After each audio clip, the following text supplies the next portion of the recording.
नमस्कार. हवामान अंदाज आणि बातम्या या आपल्या यूट्यूब चॅनलमध्ये मी किरण वाघमोडे तुम्हा सर्वांचं स्वागत करतो. आज 1 ऑक्टोबर सायंकाळचे 6 वाजलेत. पाहूयात आज रात्री आणि उद्या राज्यातील हवामान कसं राहील आणि त्यानंतर ऑक्टोबर महिन्यात तसेच ऑक्टोबर ते डिसेंबर या कालावधीत राज्यात पावसाची काय स्थिती राहील याबाबतचा हवामान विभागाचा ताजा अंदाज आलेला आहे. त्याचीसुद्धा आपण माहिती पाहणार आहोत. त्यामुळे व्हिडिओ शेवटपर्यंत नक्की पहा. सुरुवातीला जर आपण पाहिले की सध्याच्या हवामान प्रणाल्या कोणत्या आहेत, तर या ठिकाणी चक्राकार वारे या ठिकाणी हिंदी महासागरामध्ये आहेत आणि त्यातूनच एक समुद्राचा पट्टा हा राज्याकडे विस्तारलेला आहे आणि त्याच्या आसपासच आपल्याला पावसाचे ढग पाहायला मिळत आहेत. दक्षिण मध्य महाराष्ट्र किंवा मराठवाडा महाराष्ट्राच्या दक्षिण भागात पूर्वेकडून पश्चिमेकडे वाहणारे वारे आणि त्यासोबत ढगसुद्धा पूर्वेकडून पश्चिमेकडे वाहणारे विकसित होत आहेत आणि गडगडाट आणि पाऊस काही ठिकाणी या सिस्टमच्या प्रभावाखाली आपल्याला पाहायला मिळत असेल. ज्या ठिकाणी सुद्धा एक थोडंसं हवेचं जोड क्षेत्र स्थिती झाले त्याच्या आसपासच हा जो काय पाऊस राज्यात सक्रिय झाला आहे. सोबतच या ठिकाणी बंगालच्या उपसागराच्या काही भागांमध्ये पुन्हा एकदा एखादी चक्राकार स्थिती किंवा एक कमी दाबाचे क्षेत्र बनेल आणि पूर्व आणि पूर्वोत्तर भारतात याचा प्रभाव जाणवेल. पण या सिस्टीमचा विशेष प्रभाव राज्यात जाणवणार नाही. देशातील बऱ्याच भागातून वेगाने मान्सून आता माघारी फिरेल.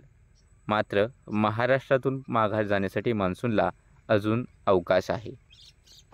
सध्या जर आपण पाहिले की राज्यात पावसाचे ढग कुठे कुठे विकसित झालेत, तर सायंकाळी साधारणतः 5:15-5:30 वाजता सोलापूरचे पूर्व भाग, धाराशिवचे काही भाग आहेत, सांगलीतील काही भाग, साताऱ्यातील पश्चिमेकडील किंवा काही भाग शहराच्या आसपास, रायगड, रत्नागिरीच्या भागांमध्ये तीव्र पावसाचे ढग आहेत.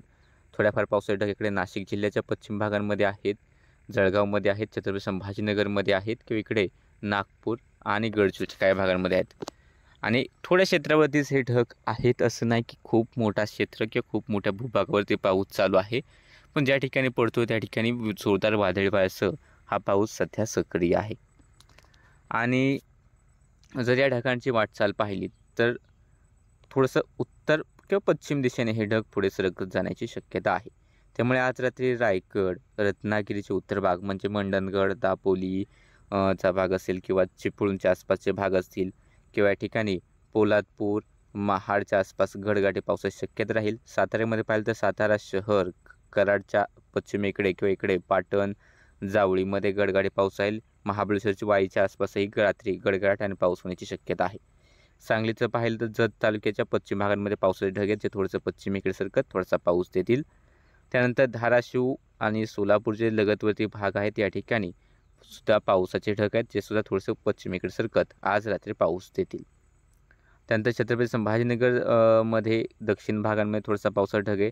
नाशिकच्या पश्चिम भागात थोडेसे ढग आहेत, ते थोडेसे याच्या आसपासच पाऊस देतील. या ठिकाणी चोपडाच्या आसपास थोड्याफार पावसाची शक्यता राहील. जळगावमध्ये किंवा चोपडाची किंवा त्याच्या आसपासच्या तालुक्यांमध्ये थोडाफार पाऊस होईल. इतर ठिकाणी विशेष शक्यता नाही. नागपूर, भंडाऱ्याच्या आसपास थोडासा पाऊस राहील. गडचिरोलीत थोड्याशा पावसाची शक्यता आज रात्रीसाठी दिसते. बाकी इतर ठिकाणी विशेष पावसाचा अंदाज नाही. पुणे जिल्ह्यातील घाटाकडील भागांमध्ये सुद्धा आज रात्री पाऊस होण्याची शक्यता राहील, खास करून भोरच्या आसपास. यानंतर जर उद्याची स्थिती पाहिली तर उद्यासुद्धा राज्यात पावसासाठी वातावरण अनुकूल राहील. गडगडाट आणि जोरदार पाऊस होण्याची शक्यता सातारा, सांगली, सोलापूर, कोल्हापूर या जिल्ह्यांमध्ये उद्या पाहायला मिळेल. जोरदार गडगडाट आणि जोरदार पाऊस राहतील. पण असं नाही की हा पाऊस सार्वत्रिक राहील. काही ठिकाणी हवामान कोरडेसुद्धा राहण्याचा अंदाज आहे. तसेच सिंधुदुर्ग, रत्नागिरी, रायगड, पुणे, नगर, बीड, धाराशिव, लातूर, नांदेड, परभणी, छत्रपती संभाजीनगर, जालना, नाशिक, धुळे, नंदुरबार, जळगाव या पट्ट्यामध्ये सुद्धा उद्या विखुरलेल्या स्वरूपात गडगडाट म्हणजे काही ठिकाणी गडगडाट आणि पाऊस होईल. सार्वत्रिक पावसाची शक्यता या ठिकाणी ही नाही. आणि लाल भागाच्या तुलनेत या ठिकाणी पावसाची व्याप्ती ही काहीशी कमीच राहील. तसेच मुंबई, ठाणे, पालघर किंवा अकोला, वाशिम, बुलढाणा, यवतमाळ, चंद्रपूर चे भाग असतील, भंडारा, गोंदिया, नागपूर, वर्धा स्थानिक पातळीवरती जर का ढग निर्मिती झाली तरच थोडासा गडगडाट किंवा पाऊस होण्याचा अंदाज आहे. अन्यथा विशेष पावसाची शक्यता या जिल्ह्यांमध्ये नाही.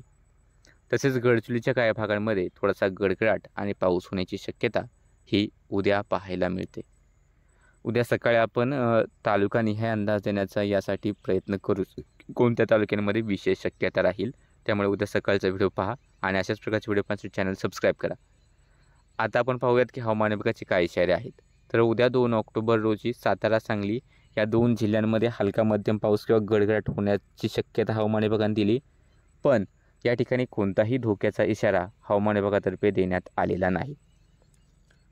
त्यानंतर जर आपण पाहिलं राज्याच्या इतर ठिकाणी कसं हवामान राहील, तर हवामान विभागाने नंदुरबार, धुळे, जळगाव, छत्रपती संभाजीनगर, जालना, बीड, धाराशिव, लातूर, नांदेड, हिंगोली, परभणी, बुलढाणा, अकोला आणि वाशिम या जिल्ह्यांमध्ये हवामान कोरडे राहील अशी शक्यता वर्तवली. या ठिकाणी पावसाचा अंदाज हवामान विभागाकडून देण्यात आलेला नाही. आणि या व्यतिरिक्त राहिलेले जिल्हे आहेत मग अमरावती, यवतमाळ, वर्धा, नागपूर, भंडारा, गोंदिया, गडचिरोली, चंद्रपूर, कोल्हापूर, सोलापूर, पुणे, नगर, नाशिक, पालघर, मुंबई, ठाणे, रायगड, रत्नागिरी, सिंधुदुर्ग या ठिकाणी काही ठिकाणी हलका पाऊस होईल अशी शक्यता हवामान विभागाने वर्तवलेली आहे. यानंतर आता पाहूयात की मान्सूनबाबतच्या काय अपडेट्स आहेत किंवा मान्सूननंतरचे काय अपडेट्स आहेत. जसा हवामान विभागाने अंदाज वर्तवलाच होता त्याप्रमाणे राज्यात काही थोडासा तालुक्यांचा अपवाद वगळता बऱ्याच ठिकाणी सर्वसाधारण म्हणजे सामान्यपेक्षा जास्त पाऊस हा पाहायला मिळालेला आहे, जसा की अंदाज होताच. आणि बाकी देशाची स्थिती तुम्ही पाहू शकता. ज्या ठिकाणी लाल रंग आहे हा पहिल्या फोटोमध्ये, त्या ठिकाणी पाऊस कमी झाला आहे. निळ्या रंगात जास्त, हिरव्या रंगात सरासरीच्या आसपास पाऊस पाहायला मिळाला. आणि जर आता इथून पुढचा ऑक्टोबर महिन्याचा जर अंदाज पाहिला तर या ऑक्टोबरमध्ये राज्यात सरासरीहून जास्त पावसाचाच अंदाज हवामान विभागाने दिला आहे. यात मुंबई, ठाणे, पालघर, नाशिक, नगरचे पश्चिम भाग, सातारा, पुणे पश्चिम भाग, कोल्हापूर पश्चिमेकडील भाग किंवा बऱ्याचसा कोल्हापूरचा भाग, रत्नागिरी, सिंधुदुर्ग किंवा गोव्यापर्यंत नेहमीपेक्षा जास्त पाऊस होण्याची शक्यता ही अधिक वर्तवलेली आहे. तसेच नागपूर, चंद्रपूर, गडचिरोली या जिल्ह्यांमध्ये सुद्धा नेहमीपेक्षा जास्त पाऊस होण्याची शक्यता अधिक आहे असं हवामान विभागाचा अंदाज सांगतोय. तसेच नंदुरबार, धुळे, जळगाव, छत्रपती संभाजीनगर, पुणे, सातारा, सांगलीचे राहिलेले भाग असतील, सोलापूर, संपूर्ण मराठवाडा मग छत्रपती संभाजीनगर, जालना, बीड, परभणी, हिंगोली, लातूर, नांदेड, धाराशिवचा भाग असेल किंवा इकडे बुलढाणा, अकोला, अमरावती, वाशिम, यवतमाळचा भाग असेल, भंडारा, गोंदियाचा भाग असेल किंवा वर्ध्याचा भाग असेल, यवतमाळचा भाग असेल, या सर्वच ठिकाणी हवामान विभागाने सरासरीच्या तुलनेत म्हणजे नेहमीपेक्षा थोडासा जास्तच पाऊस होईल अशी शक्यता वर्तवलेली आहे. यानंतर हा तर फक्त ऑक्टोबर महिन्यासाठीचा अंदाज झाला. ऑक्टोबर ते डिसेंबर या कालावधीत पडणाऱ्या पावसाची शक्यता वर्तवली हवामान विभागाने. त्यानुसार सहसा ज्या ठिकाणी काळे टिपके आहेत म्हणजे मुंबई, ठाणे, पालघर, रायगडचा भाग असेल किंवा गोंदियाचा भाग असेल, या ठिकाणी सहसा या कालावधीत पाऊसमान खूप कमी असते.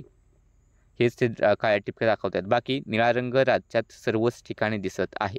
म्हणजेच काय, राज्यातील सर्वच जिल्ह्यांमध्ये ऑक्टोबर ते डिसेंबर या कालावधीत सरासरीच्या तुलनेत जास्त पाऊस होण्याचाच अंदाज हवामान विभागाचं हे मॉडेल दाखवत आहे. असं नाही की कोणत्या जिल्ह्यात कमी होईल, पण सर्वच जिल्ह्यांमध्ये जास्त पावसाचाच अंदाज दाखवतोय.